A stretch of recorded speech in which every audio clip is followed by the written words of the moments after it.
সুপ্রিয় দর্শক, আসসালামু আলাইকুম। আপনাদের সবাইকে স্বাগত জানাচ্ছি টক উইথ সিরাজের এখনকার আলোচনায়। আপনাদের সঙ্গে আছি আমি সিরাজুল ইসলাম। দর্শক, গুরুত্বপূর্ণ 3টি টপিক নিয়ে আজকে কথা বলবো। একটা হচ্ছে ইসরায়েল নাকি ইরানের উপরে একতরফা হামলা চালানোর পরিকল্পনা করছে। এদিকে মার্কিন প্রেসিডেন্ট ডোনাল্ড ট্রাম্প তার একান্ত কর্মকর্তাদেরকে বলেছেন, ইরানের সাথে যদি হরমুজ প্রণালী নিয়ে চুক্তি হয়, অর্থাৎ ইরান যদি হরমুজ প্রণালী খুলে দেয়, তাহলে পরমাণু চুক্তি ছাড়াই তিনি যুদ্ধ বন্ধ করে ফিরে যাবেন। শুধু তাই না, তিনি একই সাথে বিজয় ঘোষণা করার পরিকল্পনা করছেন। এদিকে ইরানের পররাষ্ট্রমন্ত্রী আব্বাস আরাকচি বলেছেন, যতক্ষণ পর্যন্ত না আমেরিকা ইসলামাবাদ সমঝোতা স্মারক লঙ্ঘন বন্ধ করবে, ততক্ষণ পর্যন্ত তার সাথে কোনো আলোচনা নেই। এদিকে ইরানের প্রেসিডেন্ট মাসুদ পেজেশকিয়ান ইরানের সর্বোচ্চ নেতা আয়াতুল্লাহ মুজতবা খামেনির সাথে প্রথমবারের মতো দেখা করেছেন। সুপ্রিয় দর্শক, এই বিষয়গুলো নিয়েই এখনকার আলোচনায় বিস্তারিত কথা বলবো। আশা করি আলোচনাটি ভালো লাগবে এবং আপনারা শেষ পর্যন্ত সঙ্গে থাকবেন। আলোচনাটা যদি ভালো লাগে তাহলে লাইক, কমেন্ট, শেয়ার করবেন এবং চ্যানেলটি সাবস্ক্রাইব করে প্লিজ সাথেই থাকবেন। দর্শক, চলুন বিস্তারিত আলোচনা করি। প্রথম যে বিষয়টি আমি উল্লেখ করেছিলাম সেটি হচ্ছে ইসরায়েল নাকি ইরানের উপরে একতরফা হামলা চালানোর চিন্তা করছে। এই আলোচনায় ঢোকার আগে আমি আপনাদেরকে একটু বলে রাখি, সেপ্টেম্বরেই কিন্তু ইসরায়েলে নির্বাচন। সেই নির্বাচনে যদি নেতানিয়াহুকে ক্ষমতায় আসতে হয়, তাহলে একের পর এক যুদ্ধের ভেতরে থাকতে হবে এবং তাকে ইসরায়েলের লোকজনের কাছে দেখাতে হবে যে নেতানিয়াহু ছাড়া ইসরায়েলে আর কোনো লোক নেই, যে ব্যক্তি ইরান এবং হামাস, হিজবুল্লাহ সবার সাথে শেষ পর্যন্ত লড়াই করে যাচ্ছে। এই বিষয়টা ইসরায়েলের জনগণের সামনে তুলে ধরে ভোট ভিক্ষা করবেন এবং তিনি নির্বাচনী বৈতরণী পার হওয়ার চেষ্টা করবেন। তা দিয়ে তিনি আসলে পার হতে পারবেন কি পারবেন না সেটা পরের কথা, বাট তার ফিলসফিটা, তার মেন্টালিটিটা এইরকম। এবার আমরা মূল কথায় যাই। আমি এই কথা কেন বললাম এই কারণে যে যেখানে আমেরিকা ইরানের সাথে যুদ্ধে পারেনি, মোটামুটিভাবে পরিষ্কার তো, সেখানে নেতানিয়াহু বলছে যে তারা এককভাবে ইরানের উপর হামলা চালাবে, সেই পরিকল্পনা নাকি করছে। এটা কি সম্ভব? ইসরায়েলি গণমাধ্যম বলছে কথাটা। ইরান তো সবসময় বলে আমেরিকা যদি ইসরায়েলের পাশে না থাকে তাহলে এক সপ্তাহ তো টিকবে না ইসরায়েল ইরানের সামনে। এবং আমরা মধ্যপ্রাচ্যের যে যুদ্ধ গেল তাতে তো কম বেশি আমরা দেখতে পেয়েছি কি পরিস্থিতি। সেক্ষেত্রে এই আসন্ন নির্বাচনের আগে যদি নেতানিয়াহুর সরকার ইরানের সাথে নতুন করে যুদ্ধে জড়িয়ে পড়ে, তাহলে হয়তোবা বড় রকমের একটা প্রভাব পড়বে ইসরায়েলের নির্বাচনে তো বটেই, এবং নেতানিয়াহুর ক্ষমতার ভাগ্যে যে কী আছে তা বলা যায় না। আমার কাছে ব্যক্তিগতভাবে মনে হচ্ছে যে এই ধরনের যুদ্ধে যদি জড়ায় তাহলে ভয়াবহ রকমের ক্ষয়ক্ষতির মুখে পড়বে ইসরায়েল, আমার কাছে মনে হচ্ছে। কারণ এতদিন যে যুদ্ধ করেছে আমেরিকা ইসরায়েল মিলে ইরানের বিরুদ্ধে, সেই সময় মধ্যপ্রাচ্যের বহু দেশে আমেরিকার ক্ষেপণাস্ত্র প্রতিরক্ষা ব্যবস্থা ছিল, অনেক দেশের ছিল। তারা এগুলোকে, ইরানের ক্ষেপণাস্ত্র, ড্রোন, এগুলোকে ধ্বংস করার চেষ্টা করেছে, ইন্টারসেপ্ট করার চেষ্টা করেছে। এখন কি ক্রাইসিস সেটা তো আমরা কম বেশি সবাই জানতেই পারছি। সেই জায়গায় নেতানিয়াহু যদি ইরানের সাথে যুদ্ধে জড়িয়ে পড়ে তাহলে পরিণতি সম্ভবত অনেক বেশি ভয়াবহ হতে পারে। আমার কাছে মনে হয় যে ইরান সেটাকে সুযোগ হিসেবেও গ্রহণ করতে পারে। দেখা যাক কি হয়, আদৌ তারা এই ধরনের হামলায় জড়ায় কিনা। এদিকে ইরান বলেছে, ইরানের পররাষ্ট্রমন্ত্রী সাইয়েদ আব্বাস আরাকচি, গতকালকে থেকে তো শুরু হয়েছে ইরানের পক্ষ থেকে বিভিন্ন রকমের শর্ত দেয়া। অনেকগুলো শর্ত আমেরিকাকে দেওয়া হয়েছে যে এই শর্তগুলো পূরণ না করা পর্যন্ত হরমুজ প্রণালী খোলা হবে না। আজকে ইরানের পররাষ্ট্রমন্ত্রী আব্বাস আরাকচি বলেছেন যে যতক্ষণ পর্যন্ত আমেরিকা ইসলামাবাদ সমঝোতা স্মারক মেনে না চলবে, অর্থাৎ ওইগুলো লঙ্ঘন বন্ধ না করবে, ততক্ষণ পর্যন্ত আমেরিকার সাথে কোনো আলোচনা নেই। তার মানে ইরান যে খুব অ্যাডামেন্ট এবং আমেরিকার সাথে আর কোনো আলোচনা এইভাবে বসতে চাইছে না, এটা পরিষ্কার। এবং ইরান যে কথা বলছে সেটা হচ্ছে এই যে ইসলামাবাদ সমঝোতা স্মারক সই হয়েছিল পাকিস্তান, তুরস্ক, কাতার সবার চেষ্টা প্রচেষ্টায় এবং বেশ খানিকটা আলাপ আলোচনা দেন দরবারের পর, এই আলাপ আলোচনার দিন দরবারের পর যখন আমেরিকা সেই সমঝোতায় সই করলো, ইরান সই করলো, তার অল্প কয়েকদিনের ভেতরেই তারা সেই সমঝোতা লঙ্ঘন করলো, ইরানের উপর হামলা চালালো, আবার সেই নৌ অবরোধ আরোপ করলো, নিষেধাজ্ঞা আরোপ করলো, সম্পদ, বিদেশি সম্পদ ছাড় দিল না, কোনো কিছু করলো না, সমঝোতায় যা যা বলা ছিল তার কিছুই করলো না। ফলে এই যুদ্ধবিরতি একদম টোটালি ভেঙে গেল এবং সমঝোতা বাতিল হয়ে গেল। এখন যদি ইরানের সাথে আলোচনা করতে হয় তাহলে ইরান সেই কথাই বলছে, তোমার সাথে আমার আলোচনা ছিল, আলোচনার ফলাফলও ছিল, তুমি ওই ফলাফলটা রিভাইভ করো, ওইটাকে পুনর্বহাল করো, তাহলে হয়ে যায়। অর্থাৎ ইসলামাবাদ সমঝোতা স্মারক পুনর্বহাল করো। ইসলামাবাদ সমঝোতা স্মারক পুনর্বহাল করলে কী হবে? ইরানের বিরুদ্ধে তার যুদ্ধ বন্ধ হয়ে যাবে, ইরানের উপর থেকে নৌ ব্লকেট সরিয়ে নিতে হবে, ইরানের উপর থেকে নিষেধাজ্ঞা প্রত্যাহার করে নিতে হবে, তারপরে ইরানের যে সমস্ত সম্পদ আদি বিদেশে আটক আছে সেগুলো ছেড়ে দিতে হবে, এরপরে ইরানের জন্য $300 বিলিয়ন ফান্ড ক্রিয়েট করতে হবে, আরও কিছু বিষয় তো আছে। ফলে আব্বাস আরাগচি বেশ শক্ত জায়গায় অবস্থান নিয়েছে। আসলে তিনি তো তুখোড় পররাষ্ট্রমন্ত্রী হিসেবে ইতিমধ্যেই চিহ্নিত হয়েছেন।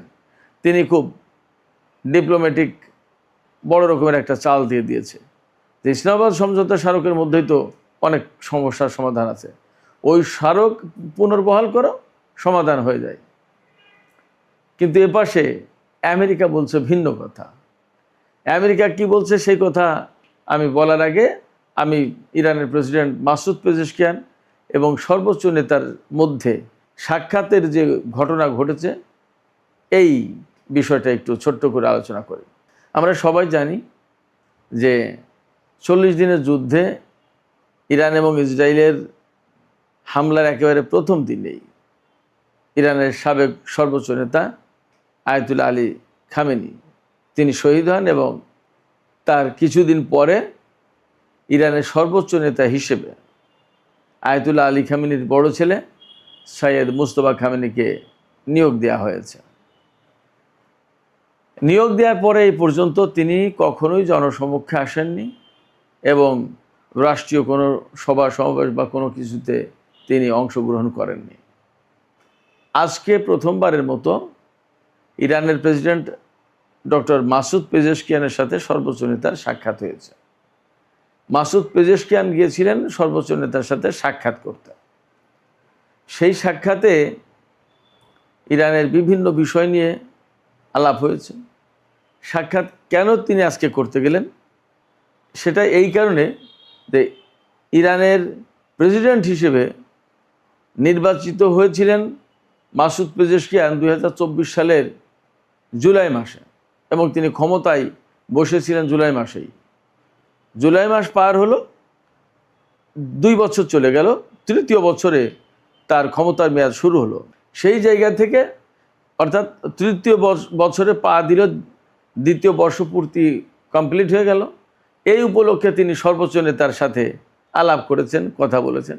এবং এখানে একটা বিষয় তো আছেই যে একজন প্রেসিডেন্ট রাষ্ট্রের গুরুত্বপূর্ণ দায়িত্ব পালন করছেন, প্রধান নির্বাহী কর্মকর্তা হিসেবে তিনি দায়িত্ব পালন করছেন, দেশের সর্বোচ্চ নেতা রয়েছেন, ক্ষমতার মেয়াদের একটা বর্ষপূর্তি হলো, সর্বোচ্চ নেতার সাথে শুভেচ্ছা বিনিময়, নানা বিষয় আলাপ পরামর্শ ইত্যাদি ইত্যাদি তো থাকেই, সেইগুলোই হয়েছে। দেশের উন্নয়ন নিয়ে কথা বলেছেন, সংকট সমস্যা নিয়ে কথা বলেছেন, অর্থনৈতিক উন্নতি অগ্রগতি বিভিন্ন পরিকল্পনা এ সমস্ত নিয়ে কথা বলেছেন, মুদ্রার মান কিভাবে ধরে রাখা যায়, জনজীবনের সুখ শান্তি স্বাভাবিক অবস্থা কিভাবে ফিরে আনা যায়, এরপরে মূল্যস্ফীতি মুদ্রাস্ফীতি এগুলো কিভাবে কন্ট্রোল করা যায়, কমানো যায়, নানান বিষয়ে কথা বলেছেন। শুধু তাই নয়, বর্তমানে যে যুদ্ধ পরিস্থিতি নিয়েও সর্বোচ্চ নেতা প্রেসিডেন্টের সাথে আলাপ করেছেন। অনেক ব্যাপারে কথা হয়েছে। বেসিক্যালি এই বৈঠকটা খুবই গুরুত্বপূর্ণ একটা বৈঠক ছিল, কথা বলতেই হবে। আর সেই গুরুত্বপূর্ণ বৈঠক হওয়ার কারণে ইরানের গণমাধ্যমে এই বৈঠকটাকে যথেষ্ট গুরুত্ব দিয়ে ছাপানো হয়েছে, ফলো করে প্রচার করা হচ্ছে।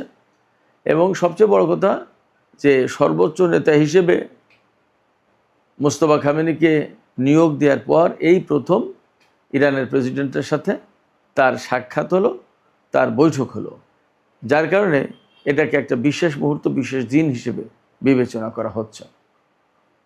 তিনি হয়তো প্রেসিডেন্ট মাসুদ পেজেশকিয়ানকে যুদ্ধ, মিডল ইস্টের বর্তমান পরিস্থিতি, দেশের বর্তমান পরিস্থিতি সব কিছু নিয়ে প্রয়োজনীয় পরামর্শ, গাইডলাইন এ সমস্ত সবই দিয়েছেন।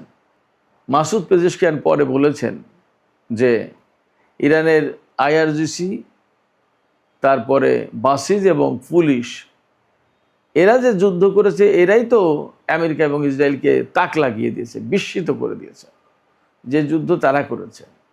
অর্থাৎ তিনি বলতে চেয়েছেন আমেরিকা এবং ইসরায়েলের বিরুদ্ধে ইরান যে যুদ্ধ করেছে সেই যুদ্ধে শত্রুরা বিস্মিত হয়েছে, অবাক হয়ে গেছে। আসলেও তো তাই, যে দুইটা শক্তি, তাদের বিরুদ্ধে একা ইরান এবং তার হাতে কোনো বিমান শক্তি নেই বলে বলা হচ্ছিল, অনেক কিছুতেই দুর্বল। অনেকেই বলছিলেন যে এটা একটা অ্যাসিমেট্রিক যুদ্ধ, তার মানে অশুভ যুদ্ধ। সেই অশুভ যুদ্ধ কিভাবে সুষম করে দিল, অর্থাৎ ইরানের পক্ষে নিয়ে নিল সেই যুদ্ধ, আশ্চর্য ব্যাপার। যাই হোক, এইরকম অবস্থার ভেতরে মার্কিন প্রেসিডেন্ট ডোনাল্ড ট্রাম্প তিনি বলেছেন পরমাণু চুক্তির দরকার নেই, ইরান যদি হরমুজ প্রণালী খুলে দেয় তাহলেই আমেরিকা এই যুদ্ধ বাদ দিয়ে ফিরে যাবে। এবং মার্কিন প্রেসিডেন্ট ডোনাল্ড ট্রাম্প একতরফাভাবে ইরানের বিরুদ্ধে বিজয় ঘোষণার প্ল্যান করছেন। তিনি বলছেন তার খুব একান্ত সহকারী বা সহযোগী যারা কর্মকর্তা, তাদের সাথে তিনি, তাদের হয়তো কয়েকজনের সাথে তিনি কথাটা বলেছেন। তিনি বলেছেন যে আমরা ইরানের বিরুদ্ধে সামরিক দিক দিয়ে যে সমস্ত লক্ষ্য অর্জন করতে চেয়েছিলাম তার সব হয়ে গেছে, এখন আর সামরিক অভিযান না চালালেও চলবে, আমরা এখানে একটা বিজয় ঘোষণা করব, বিজয় ঘোষণা করে আমরা চলে যাব, এখানে আমাদের আর পরমাণু চুক্তির দরকার নেই।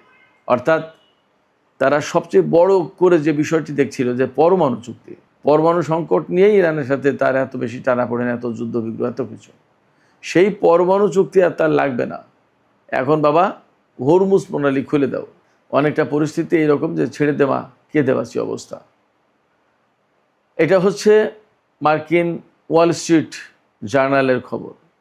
ডোনাল্ড ট্রাম্প একতরফা বিজয় ঘোষণা করবেন এবং পরমাণু চুক্তি ছাড়াই শুধু হরমুজ প্রণালী খুলে দিলেই তার আশা পূরণ হয়ে যায়, তিনি চলে যান, আর এই যুদ্ধ করবেন, এরকম একটা ব্যাপার। সব কিছু মিলে দেখা যাচ্ছে যে আমেরিকা আসলে বেশ একটা ক্রিটিক্যাল টাইমের ভেতর আছে এবং মনে হচ্ছে তারা খুব শিগগিরই যুদ্ধ শেষ করে দিতে পারেন। আবার এমনও হতে পারে যে এইগুলো বলে বলে বলে বলে ইরানকে একটা বিভ্রান্ত করে, অর্থাৎ ইরানকে বোঝাতে সক্ষম হলো যে আমেরিকা যুদ্ধ করছে না, ইরানও তাদের যুদ্ধ প্রস্তুতি আপাতত ডাউন করলো। এর ভিতরে হঠাৎ করে আমেরিকা ইরানের উপর বড় রকমের হামলা চালিয়ে বসতে পারে। অতএব ইরানকে যথেষ্ট সতর্ক থাকতে হবে এ ব্যাপারে। তো সুপ্রিয় দর্শক, এখনকার আলোচনা আমি এখানে শেষ করতে চাইছি। আলোচনা শেষের আগে আপনাদের কাছে প্রশ্ন করি, ডোনাল্ড ট্রাম্প যে বলছেন যে তিনি হরমুজ প্রণালী খুলে দিলেই পরমাণু চুক্তি ছাড়াই চলে যাবেন, এটা কি আসলে তার মনের কথা নাকি কৌশল?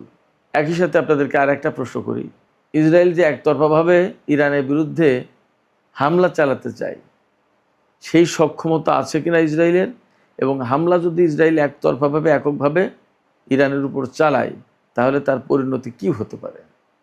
সুপ্রিয় দর্শক, আপনাদের মতামত জানিয়ে কমেন্টে লিখুন, আর ভিডিও ভালো লাগলে লাইক, কমেন্ট, শেয়ার করবেন এবং চ্যানেলটি সাবস্ক্রাইব করে সাথেই থাকবেন। দর্শক, আপনাদের সবাইকে অনেক অনেক ধন্যবাদ জানিয়ে এখনকার আলোচনা এখানে শেষ করছি। আপনারা সবাই অনেক ভালো থাকুন। আল্লাহ হাফেজ।